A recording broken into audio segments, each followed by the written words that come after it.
What is up, YouTube? My name is Trinity, and welcome to my channel, or welcome back if you've been here before. Happy Spooktober, and happy Indigenous Peoples Day. Fuck Columbus. Today we are going to continue talking about the famous investigations of Ed and Lorraine Warren, and today we are going to be talking about the Amityville Horror. The original release of the Amityville Horror movie holds a special place in my heart because even though I wasn't as into horror at the time, I remember sitting down on rainy days and watching it with my sisters, and that's kind of what got me started into the entire horror genre, so it brings back a lot of nostalgia. Now, despite the fame of the original story of the Amityville house, the Lutz family being chased out by demonic forces in 28 days, it's now widely believed to be an elaborate hoax devised by Ronald DeFeo Jr.'s attorney along with the Lutz family for financial gain. But we will get into that once we get to the actual paranormal part of this video, because the first half of this video, we are going to be talking about the real-life murders that happened in the house that later inspired the paranormal aspects. Now, the famous house itself is located on 112 Ocean Avenue in the small town of Amityville, New York. It's a 3-story Dutch colonial home that has 5 bedrooms, a swimming pool, a boathouse, and probably the most iconic feature of the house was the quarter circle windows in the attic that gave the house almost a face. In 1965, it was purchased by Ronald DeFeo Sr. and his wife Louise, along with their 4 children, Ronald Jr., Dawn, Allison, and Mark, and later that year they would give birth to their 5th child, named John.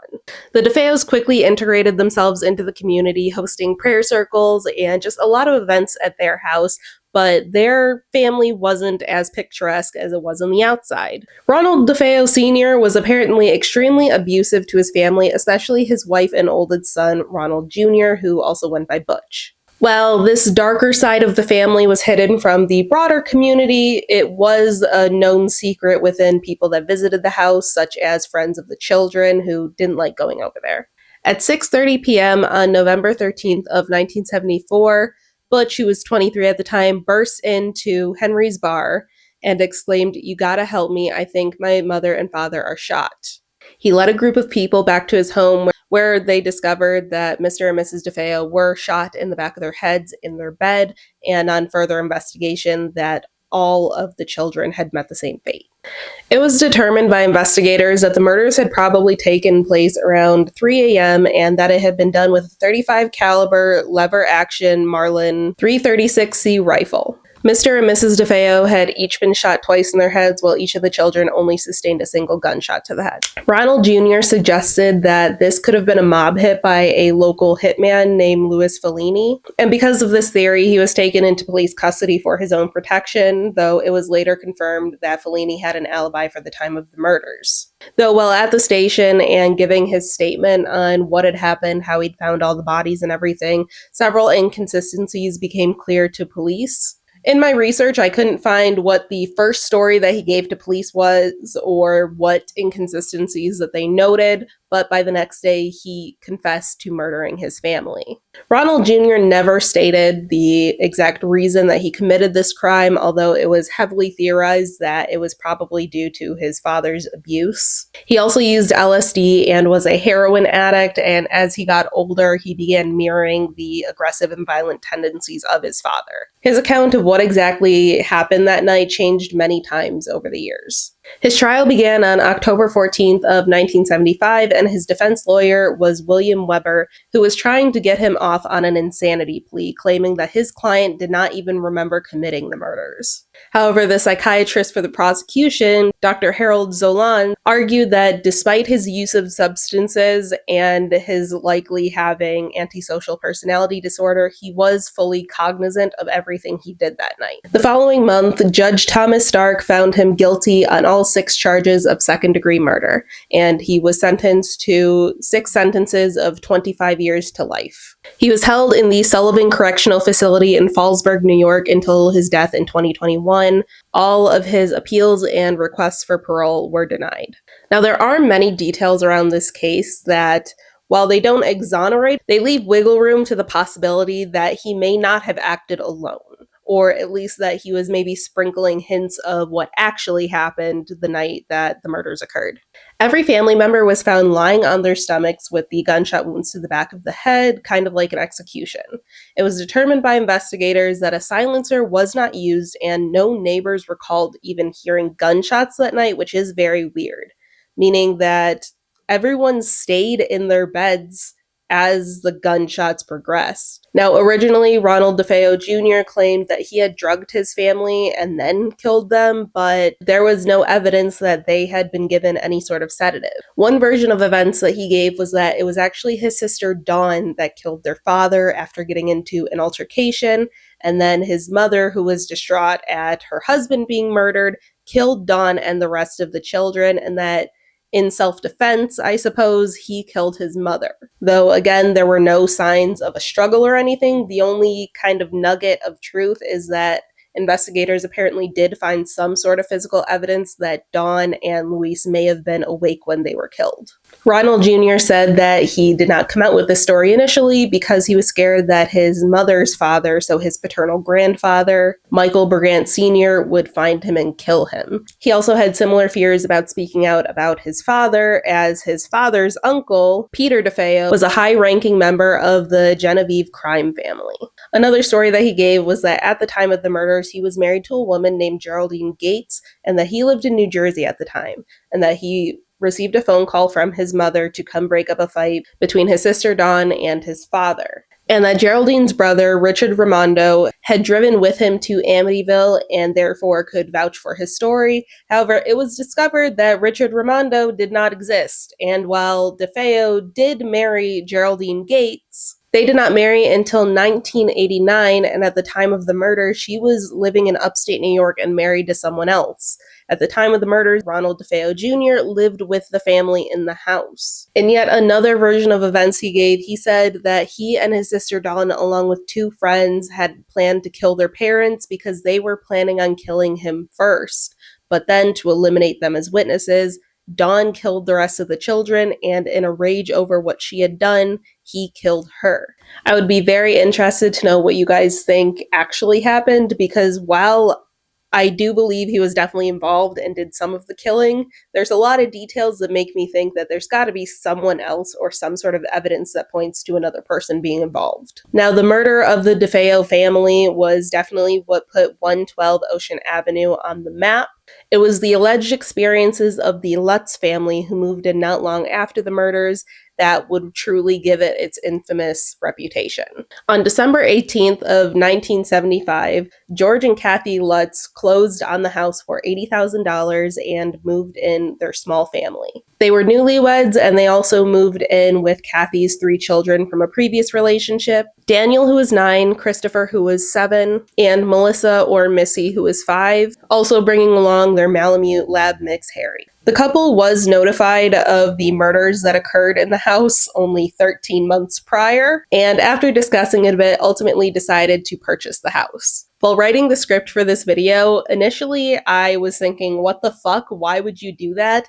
13 months, there is still probably blood that the cleanup crew missed. But then I thought about it for a second. If I was offered a 3-story, 5-bedroom house for $80,000 today, and the only downside was that there was a horrific murder that occurred in it, I wouldn't be happy about it.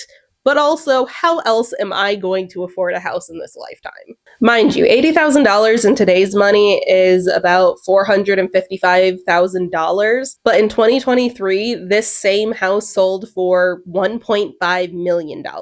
What I do think is kind of wild, though, is that the Lutzes paid an extra $400 to buy the furniture that was owned by the DeFeos. That's taking it a step too far. I'm not keeping the murder furniture, I'm sorry. Despite not being actively religious, the couple did have a priest named Father Pecoraro come and bless the house on the day they were moving in. As he went around blessing the house, when he went to flick some holy water in a bedroom on the 2nd floor, he heard a deep, masculine voice yell, "Get out." Now, I'm not sure if he just left the house after this or continued and completed the blessing, but he did not tell the Lutzes after this. until several days later on December 24th. I would be pissed if that happened and I wasn't notified, especially if I was notified on Christmas Eve. But he called the Lutzes, he talked to George, and he advised them to stay out of that bedroom on the second floor. But George told him that that was the room that Kathy wanted to turn into her sewing room, and the phone call was cut short by static. And this seems to be where the paranormal activity really started.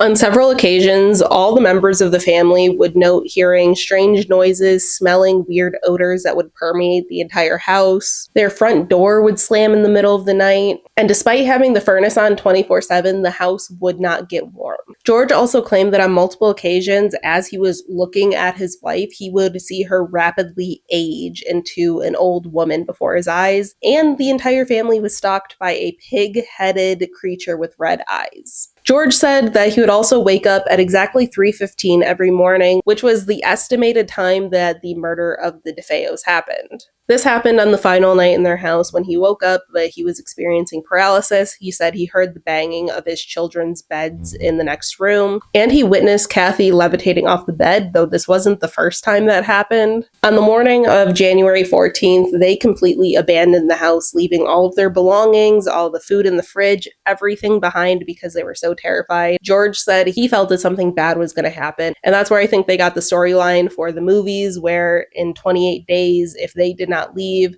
George was going to kill the family. And the implication that that's what Ronald DeFeo Jr. experienced, even though they had been in the house for years. Now, where do Ed and Lorraine Warren come into this? They never met the Lutz family personally. They performed a seance in the house 2 months after they fled and televised it. Other investigators that were there said that they didn't feel or experience anything weird in the house, but Lorraine was apparently the only one to experience anything, really saying to a reporter that she hopes this is the closest she ever gets to hell. Now, one piece of evidence that was collected during this televised investigation was a very famous picture of what seems to be a little boy peeking out of a room on the second floor. Now, many people say they think it's either one of the deceased DeFeo children or even a demon posing as a child, though skeptics say that they think it was Paul Bartz, who was part of the investigation team.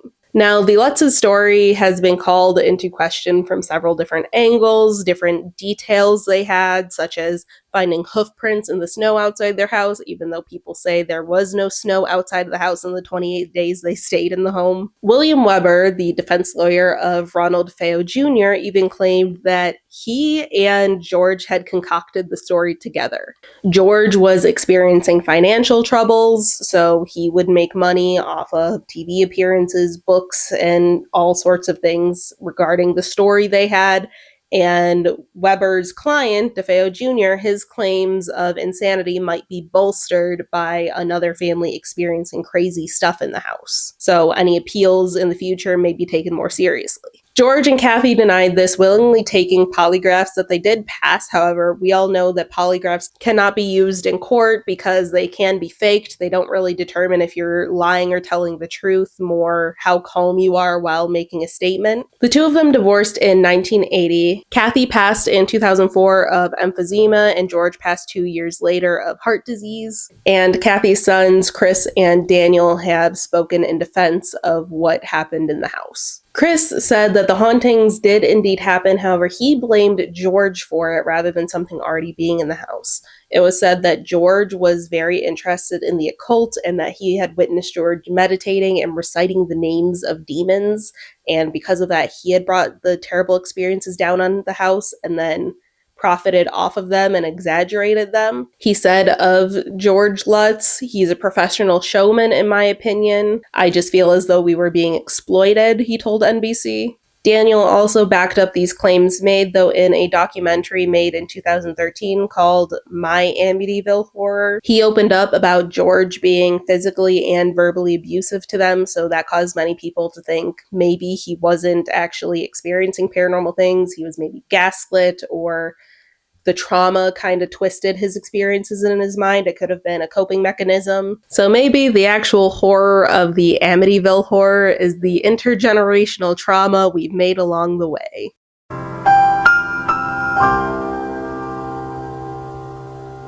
None of the homeowners since the Lutzes have claimed any sort of paranormal activity, and the house has changed in appearance from its original state to deter people from coming to visit and taking pictures because it is still a residential home and it's no longer 112 Ocean Avenue.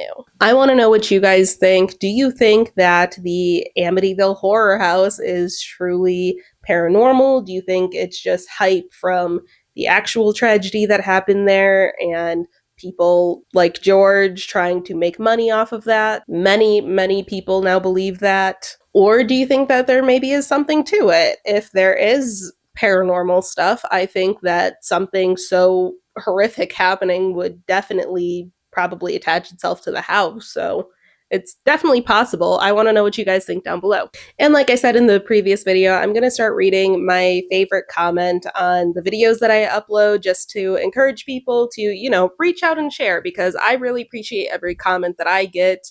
It empowers me. It makes me motivated to keep doing these videos. So I want to show appreciation to you guys. Now, the comments from the last two videos, they are both from the same user. This user regularly comments very encouraging things. So I'm very thankful. Every comment that I see from you, it makes me really happy and enthusiastic to keep going.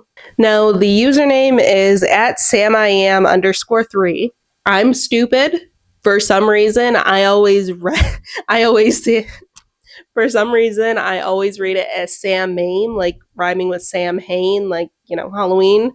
That's how I always read it until literally just now when I was reading it. So I'm a dumb, but it's okay. From my first Spooktober video, who were Ed and Lorraine Warren? Great video. I love how you're always objective in your storytelling, but the unfunny comedian burn had me cracking up. I got a few real life ghost stories to add to your email list. That's right, I have created an email for any spooky stories you guys want to share with me so I can make videos telling your spooky stories to the internet. So I will leave that somewhere on the screen, and I can't wait to tell this person's spooky story. And on the video, the true story behind the Annabelle doll.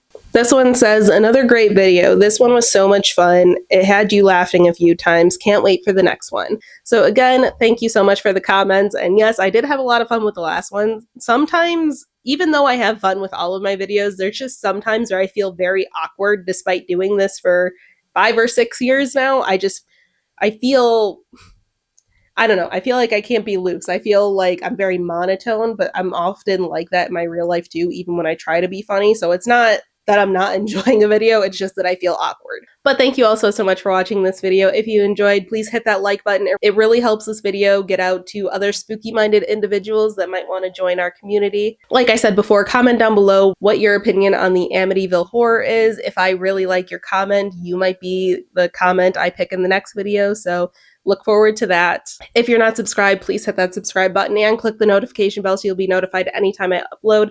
You'll especially want that for the rest of Spooktober as I do not promise, but I attempt to cover the rest of the famous Ed and Lorraine Warren cases that inspired the Conjuring universe. Thank you all so much for watching. I love you guys so much, and I will see you in the next one. Bye.